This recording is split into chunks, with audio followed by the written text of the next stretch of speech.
Gold and silver are back at the center of the global financial story, not because of hype, but because the world's economic engine is slowing and the old assumptions are breaking down. Growth is no longer strong and predictable, interest rate expectations are shifting, and uncertainty is no longer temporary. It is structural. In this environment, investors and institutions are returning to assets that do not depend on promises, politics, or debt. Gold stands at the top of that list. Central banks around the world have now bought over 1,000 tons of gold for 3 consecutive years, according to the World Gold Council. That is not speculative behavior, that is strategic behavior.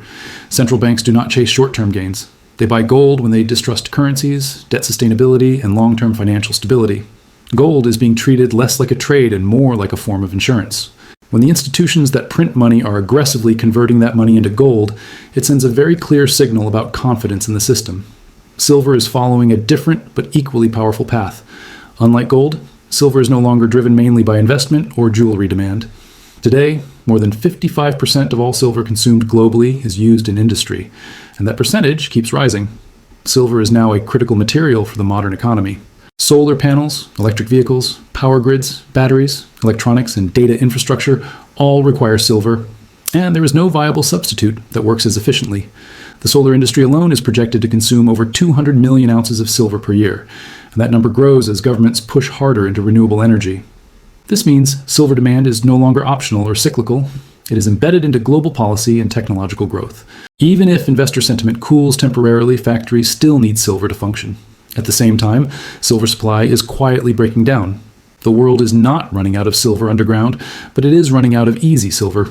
Ore grades are declining, meaning miners must dig deeper and process more rock just to extract the same amount of metal. This raises costs and slows production. On top of that, years of underinvestment in mining have left the industry unable to quickly respond to rising demand. New mines take a decade or more to develop, and investors have been hesitant to fund them due to regulatory pressure, political risk, and capital constraints. The result is a structural imbalance. Demand is rising steadily, while supply struggles to grow. When this happens in any market, prices do not move gradually. They reprice violently. Gold is being accumulated quietly by central banks. Silver is being consumed relentlessly by industry. Together, they form a powerful long-term case that does not rely on speculation, emotion, or short-term narratives. The macroeconomic backdrop strengthens this case even further. U.S. economic data is sending mixed and confusing signals, which is usually a warning sign rather than a reassurance. Services activity remains stable, but the labor market is clearly losing momentum. Hiring is slowing, job openings are declining, and wage pressure is easing. These are classic signs of an economy moving from expansion into late-cycle fatigue. When this happens, markets begin to anticipate interest rate cuts, not because things are improving, but because things are weakening. Lower interest rates historically favor gold and silver because they do not pay interest. When cash and bonds yield less, holding non-yielding assets becomes more attractive. At the same time, falling rates often signal rising debt risk and currency debasement, which further strengthens the case for hard assets. Long-term investors are beginning to treat gold and silver not as trades, but as structural portfolio components. Gold is increasingly viewed as a monetary anchor, a hedge against currency dilution, geopolitical risk, and financial system stress. Silver is being reclassified as a strategic industrial metal with monetary upside. This dual role makes silver uniquely powerful. It benefits from economic growth through industrial demand and from economic stress through investment demand. Few assets sit at that intersection. As the global economy transitions away from cheap energy, stable supply chains, and low debt, assets tied to physical reality gain importance. Gold cannot be printed. Silver cannot be replaced. That simple truth is driving capital allocation decisions at the highest levels. From a technical standpoint, gold's price behavior reflects this underlying strength.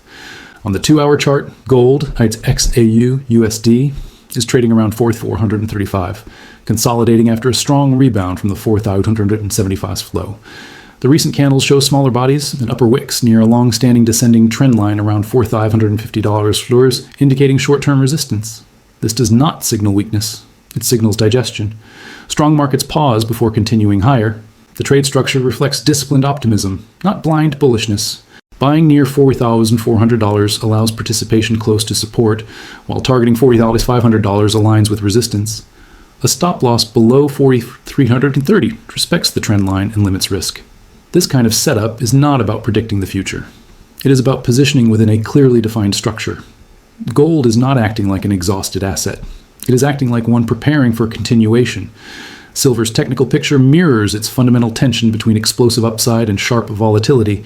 On the 2-hour chart, silver XAUUSD is trading around 76.15 after failing to break through resistance at $82.60.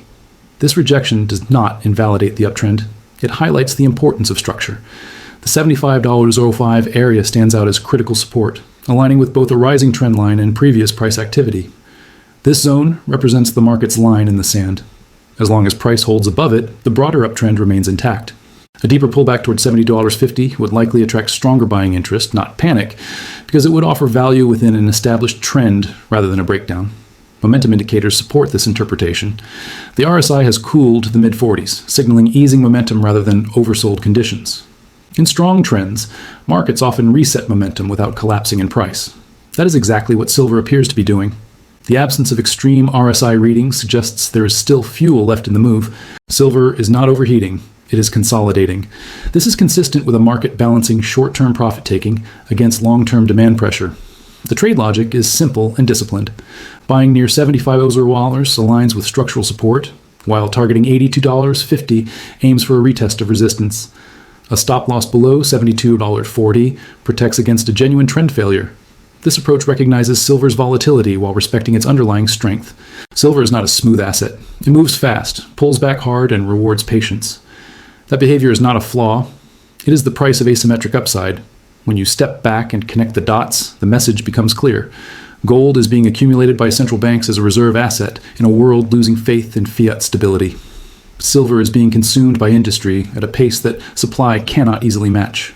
Macro conditions favor lower rates and higher hard asset allocations. Technical structures show consolidation, not collapse. This is not a story about quick wins or easy money. It is a story about a shifting financial system where physical assets regain importance. Even a child can understand the core idea. When something is needed by everyone, cannot be printed, and is becoming harder to get, its value does not disappear. It rises. Gold and silver are not just reacting to the world. They are reflecting what the world is becoming.